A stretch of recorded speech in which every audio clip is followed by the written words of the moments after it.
लक्ष्मी विष्णूची पूजा करायची हा आणि धन्वंतरी मातेची, धन्वंतरी देवता आपलं आरोग्य चांगलं राहण्यासाठी. तर हे बघ, हे लक्ष्मी विष्णूचा फोटो ठेवायचा, त्याला गंध फूल अक्षदा सगळं करायचं. नंतर कलश मांडणी करायची, कलशाची पूजा करायची. कलशामध्ये माहिती आहे ना, सांग ना. पाण्यामध्ये हळदी कुंकू फूल अक्षदा, वरती नारळ ठेवायचा, 5 पानं लावायची विड्याची. मग पहिली गणपती पूजन करायचं.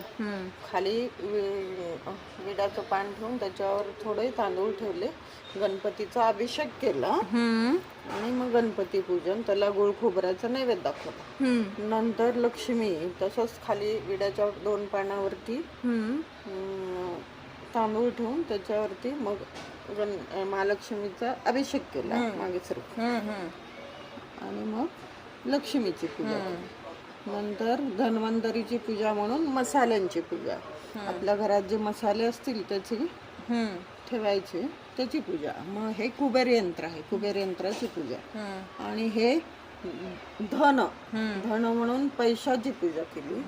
आणि धान्य, मग सप्तधान्याची पूजा, 7 धान्य सगळे वेगळे वेगळे 7 धान्यांची पूजा.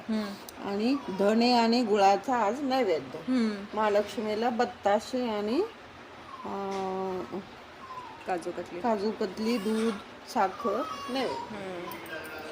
आणि आरती करायची आणि जप करायचा विष्णूचा आणि महालक्ष्मीचा. आणि लक्ष्मीचं स्तोत्र म्हणायचं, महालक्ष्मीचं काय ते श्रीसूक्त म्हणायचं, विष्णूचं विष्णू सहस्त्रनाम म्हणायचं किंवा विष्णूचं व्यंकटेश स्तोत्र म्हणायचं. अशी ही साधी सिंपल पूजा.